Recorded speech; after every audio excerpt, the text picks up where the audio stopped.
नमस्कार दोस्तों, एक बार फिर से आप लोगों का बहुत बहुत स्वागत है मेरे चैनल डॉक्टर के अंदर। आज पढ़ने जा रहे हैं अपन डायलिसिस।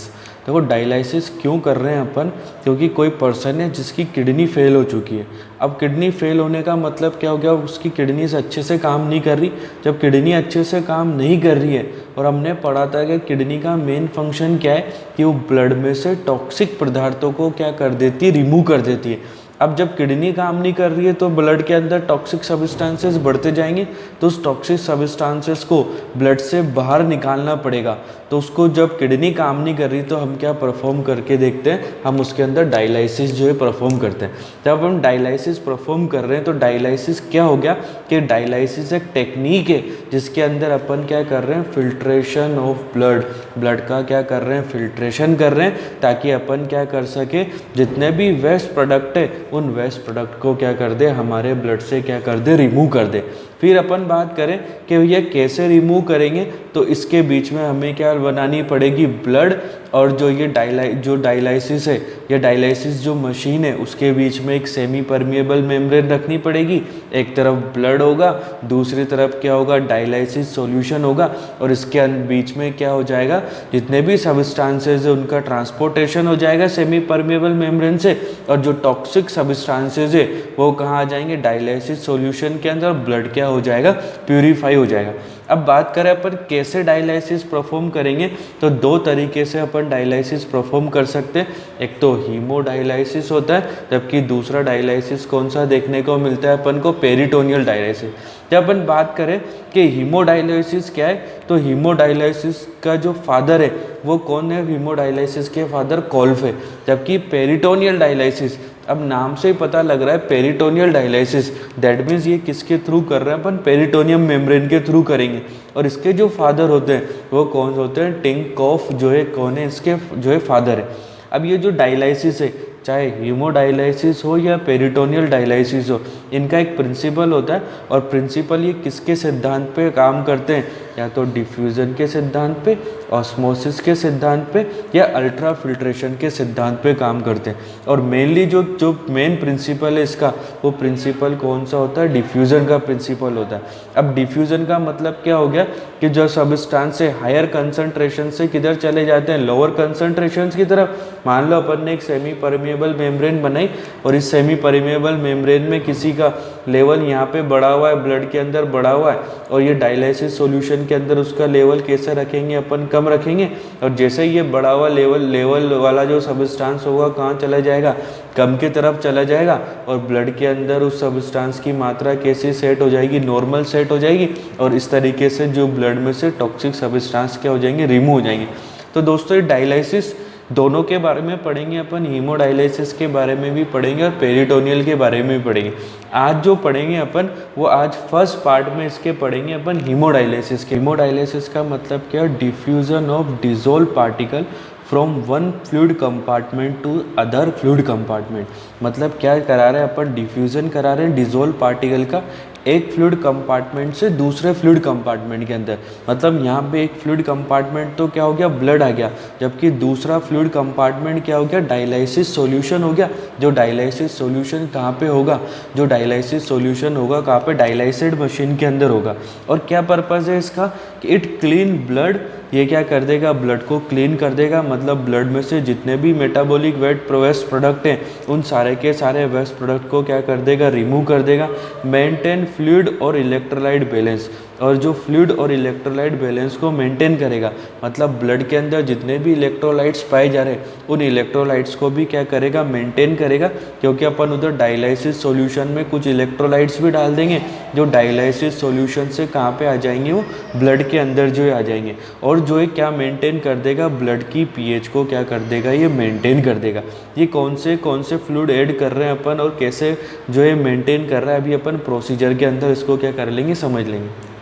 ऑफ हीमोडायलिसिस, एक्सिस का मतलब क्या हो गया, कहाँ से अपन जो हीमोडायलिसिस परफॉर्म कर सकते हैं, या किस किस साइड से अपन क्या कर सके, हीमोडायलिसिस परफॉर्म कर सके, उसके बारे में बात करें। सबसे पहले जो एक्सिस क्रिएट कर रहे हैं वो किसके बीच में क्रिएट कर रहे हैं, सबक्लेवियन और फीमोरल वेन के बीच में क्या करा दे अपन, एक कैथेटर लगा दे। अब इन दोनों के बीच में जब अपन कैथेटर लगा रहे हैं तो उसको अपन ज़्यादा समय तक यूज़ नहीं कर सकते, एक लिमिटेड टाइम पीरियड तक ही यूज़ कर सकते हैं। और मैक्सिमम कब तक यूज़ कर सकते हैं अपन इसको, 6 वीक्स तक यूज़ कर सकते हैं। इसका जो अपन यूज़ करेंगे और केवल इमरजेंसी कंडीशन के अंदर ही यूज़ करेंगे। जब अपन इमरजेंसी में होंगे तो इस तरीके की एक्सिस क्रिएट कर देंगे, अगर इमरजेंसी नहीं है तो फिर अपन परमानेंट एक्सिस क्या करेंगे, क्रिएट करेंगे।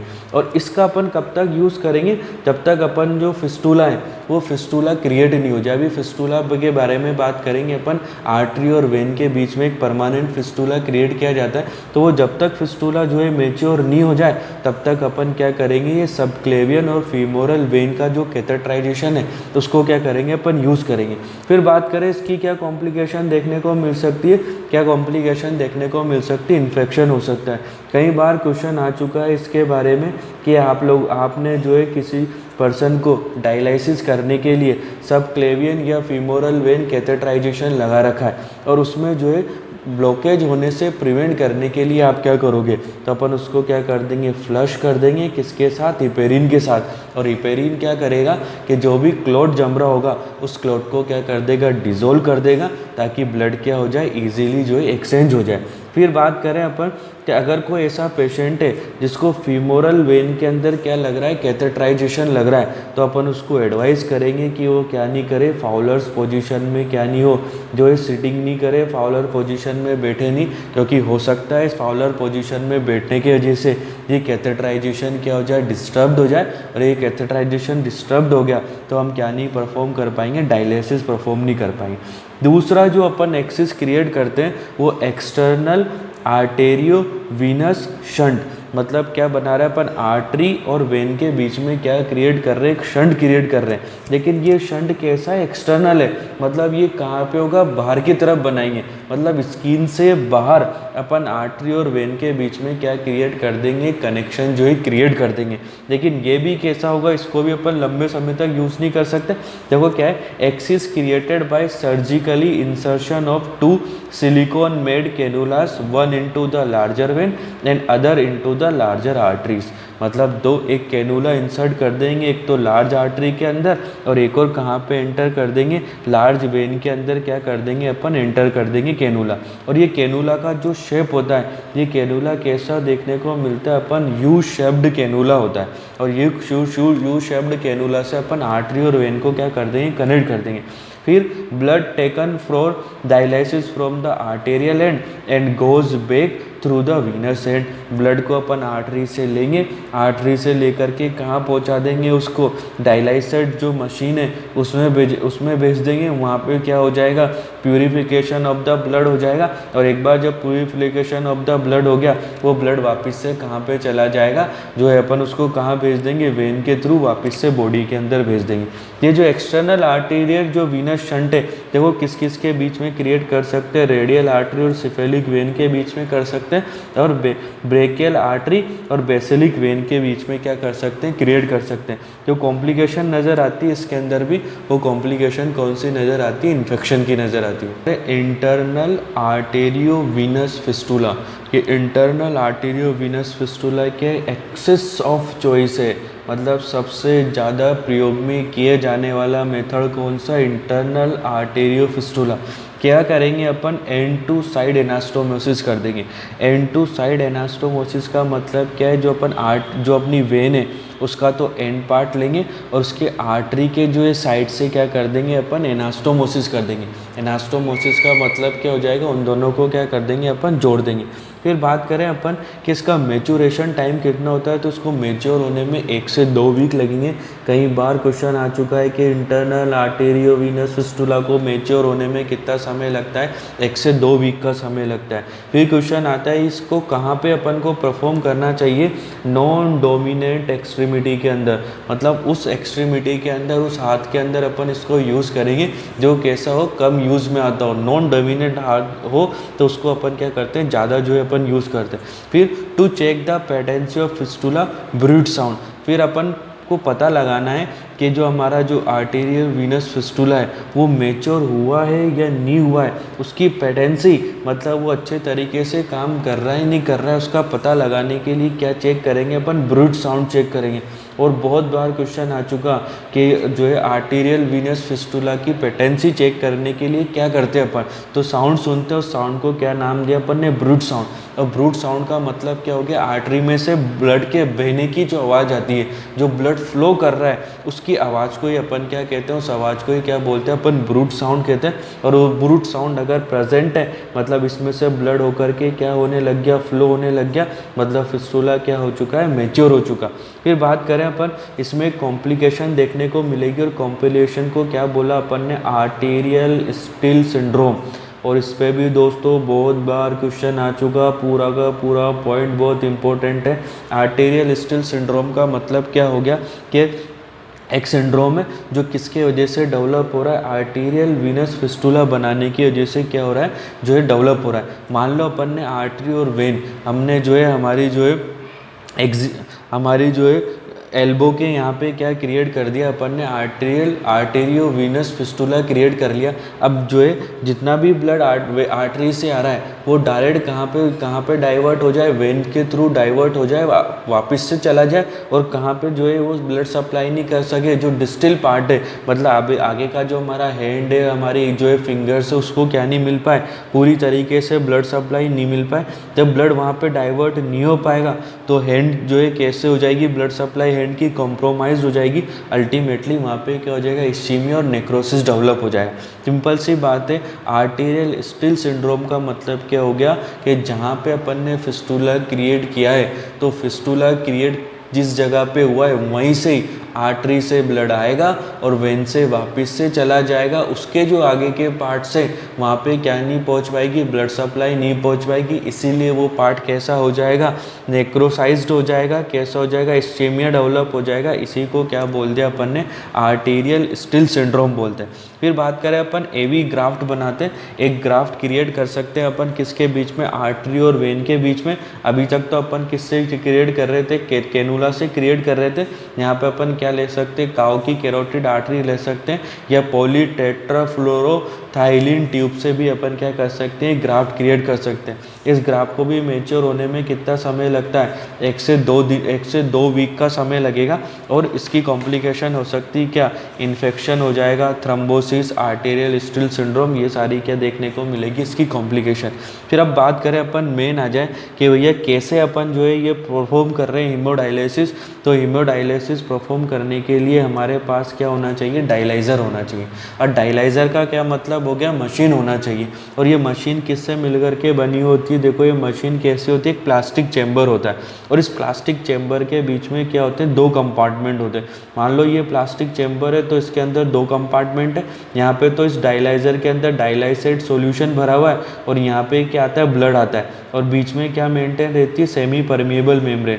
तो जैसे ही ब्लड यहाँ पे आएगा तो ऑस्मोसिस, डिफ्यूजन, अल्ट्रा फिल्ट्रेशन के दौरान इनके अंदर जितने भी जो है टॉक्सिक पदार्थ है, इलेक्ट्रोलाइट, उसका एक्सचेंज हो जाएगा, और ब्लड वापस से यहीं से कहाँ चला जाएगा, वापस में अपन कहाँ भेज देंगे, बॉडी के अंदर भेज देंगे। कैसे काम कर रहा है ये, एक तरीके से किडनी का काम कर रहा है, क्योंकि किडनी भी हमारा क्या कर रही थी, जो है ब्लड को प्यूरिफाई करने का काम कर रही थी। जब किडनी काम नहीं कर रही है तो हमने क्या, कैसे काम करा रहे हैं, इसे एज ए आर्टिफिशियल किडनी के रूप में काम करा रहे हैं। अब जो ये फिल्ट्रेशन हो रहा है, और फिल्ट्रेशन होने के लिए कि देखो क्या क्या काम आ रहे हैं, सेलुलोज फाइबर्स काम आ रहे हैं। और कितने सेलुलोज फाइबर्स है इसके अंदर, 8000 से लेकर के 10,000 तक क्या है, सेलुलोज फाइबर है, जो लगभग 1.5 to 2 metre square surface area प्रदान कर रही है, जिसमें क्या हो सके, इनका एक्सचेंज हो सके। फिर इसके अंदर जो ब्लड का फ्लो होता है वो 250 to 500 ml पर मिनट के हिसाब से, जबकि डायलाइसिड में जो फ्लो हो रहा है वो 500 to 800 ml पर मिनट के हिसाब से हो रहा है। और दोनों का जो क्या होता है, फ्लो का जो डायरेक्शन होता है वो किससे देखने को मिलता है, अपन को अपोजिट डायरेक्शन में देखने को मिलता है। अब बात करते हैं डायलाइसाइड की। डाइलाइसेड का मतलब क्या होगा, जो डायलाइज़र के अंदर जो सॉल्यूशन होता है वो डायलाइज़र के सॉल्यूशन को ही क्या बोल रहे हैं अपन, डाइलाइसेड बोल रहे हैं। और इस सॉल्यूशन को यूज़ करते हैं अपन किसके लिए, हीमोडायलिसिस के लिए। और इस देखो इस सॉल्यूशन के अंदर क्या क्या पाया जा रहा है, इस सॉल्यूशन के अंदर वाटर होता है, ग्लूकोज होता है, बाइकार्बोनेट्स हो सकते हैं और इलेक्ट्रोलाइट्स हो सकते हैं। इलेक्ट्रोलाइट्स में अलग अलग इलेक्ट्रोलाइट्स हो जाएंगी, कैल्शियम, पोटेशियम, सोडियम, क्लोराइड, वो सारे के सारे इलेक्ट्रोलाइट्स होंगे जो कहाँ पे पाए जाते हैं, ब्लड के अंदर पाए जाते हैं। वो सारे के सारे इलेक्ट्रोलाइट्स कहाँ पे भी पाए जाएंगे, यहाँ पे पाए जाएंगे। जब भी अपन डायलाइसिस शुरू कर रहे हैं तो इस डायलाइसेट का सॉल्यूशन जो डायलाइसेट है सॉरी जो सॉल्यूशन है उसका टेम्परेचर कितना लगेंगे, 35 से 37 डिग्री सेंटीग्रेड रखेंगे। ये ऐसा क्यों रख रहे हैं, लगभग यहाँ पे रख रहे हैं बॉडी टेम्परेचर पे ही इसको क्या करेंगे अपन रखेंगे। फिर प्रोसीजर अगर परफॉर्म करें तो एक बार डायलिसिस करने में लगभग कितने समय लगता है, 4 से 6 घंटे का समय लगता है। ये कब कितनी बार प्रोसीजर परफॉर्म करेंगे, वीक में, सप्ताह में लगभग 3 बार ये प्रोसीजर जो है क्या करना पड़ता है, परफॉर्म करना पड़ता है। फिर क्वेश्चन आता है कि भैया कि डायलिसिस करने के दौरान कौन सी ड्रग का यूज़ करते हैं, तो कौन सी ड्रग का यूज़ करते हैं, हेपेरिन का। बहुत बार क्वेश्चन आ चुका। और हेपेरिन का यूज़ क्यों करते हैं, ताकि ब्लड क्या नहीं हो जाए, ब्लड की क्लॉटिंग नहीं हो जाए। और फिर क्वेश्चन आता है कि डायलिसिस करने के दौरान कौन सी ड्रग को अपन विदहोल्ड कर देंगे, तो एंटी हाइपरटेंसिव ड्रग्स को विदहोल्ड कर देते हैं और डिगोक्सिन को क्या कर देंगे, विदहेल्ड कर देंगे। विदहेल्ड करने का मतलब है डायलिसिस करने से पहले पेशेंट को इस तरीके की कोई भी ड्रग्स क्या नहीं देंगे, अपन नहीं देंगे, क्योंकि डायलिसिस के दौरान ये ड्रग क्या हो जाएगी, कंज्यूम हो जाएगी। फिर बात करें कॉम्प्लिकेशंस नज़र आएगी, और कॉम्प्लिकेशन में देखो क्या नज़र आ सकता है, हाइपोटेंशन। और हाइपोटेंशन कैसी कॉम्प्लिकेशन है, इसकी मोस्ट कॉमन कॉम्प्लिकेशन है। डायलिसिस की जो मोस्ट कॉमन कॉम्प्लिकेशन है वो क्या है, हाइपोटेंशन है। अगर किसी को हाइपोटेंशन हो जाए तो क्या नर्सिंग रेस्पॉन्सिबिलिटी होगी इस दौरान, सबसे पहले तो अपन प्रोसीजर को क्या कर देंगे, स्टॉप कर देंगे। जैसे ही प्रोसीजर स्टॉप किया वैसे के वैसे अपन पेशेंट को क्या स्टार्ट कर देंगे, आईवी सेलाइन स्टार्ट कर देंगे।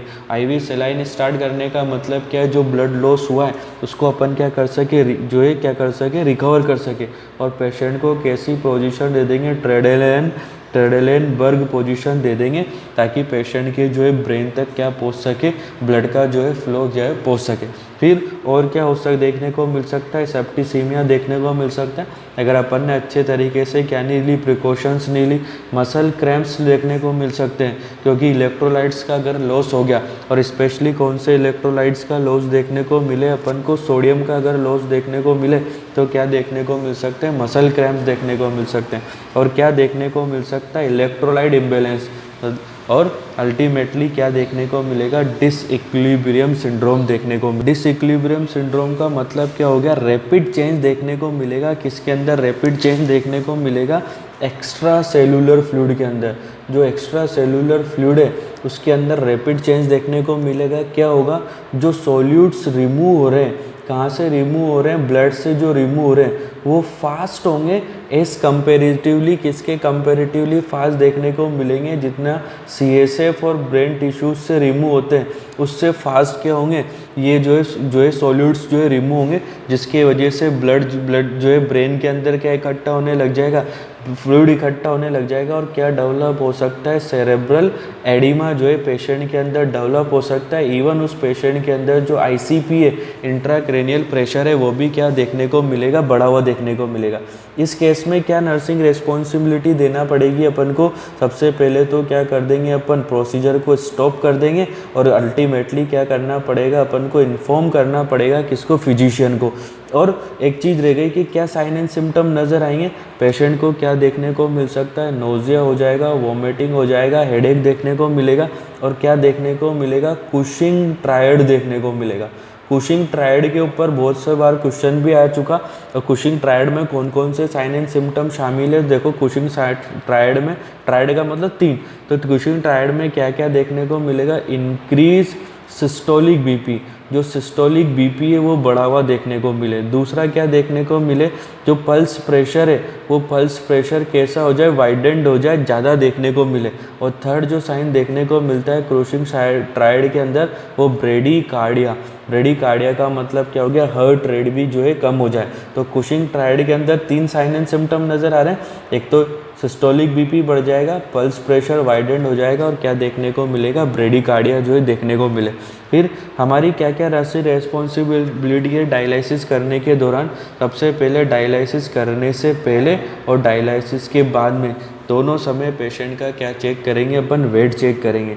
हमें कभी भी बीपी नहीं लेना है, ब्लड सैंपल नहीं लेना है और मेडिसिन नहीं देनी है किस जगह पे, जिस जगह पे अपन ने क्या लगा रखा है, जिस एक्सट्रीमिटी के अंदर फिस्टुला क्रिएट किया वहाँ से ना बीपी लेना है, ना ब्लड सैंपल लेना है, ना मेडिसिन लेना है। फिर एक बार क्वेश्चन आया डायलिसिस करने के दौरान कि जो नीडल की साइज़ कितनी होना चाहिए, तो कितनी होती है, 15 गॉस की होती है। और ऐसा कोई भी पेशेंट जिसको किसी तरीके की कार्डियक डिजीज़ है, सेप्टिसीमिया है और या फिर उसमें अगर एनीमिया हो रहा है, तो उस पेशेंट के अंदर कभी भी अपन क्या परफॉर्म नहीं करते, डायलिसिस जो है परफॉर्म नहीं करते। तो ठीक है दोस्तों, ये अपन ने आज पढ़ा, अपन ने किसके बारे में, डायलिसिस के बारे में, और स्पेशली पढ़ा किसके बारे में, हीमोडायलिसिस के बारे में। नेक्स्ट क्लास में पढ़ेंगे अपन पेरिटोनियल डायलिसिस के बारे में। ठीक है दोस्तों, थैंक यू। वीडियो पसंद आई हो तो प्लीज़ वीडियो को लाइक करें और चैनल को सब्सक्राइब करें।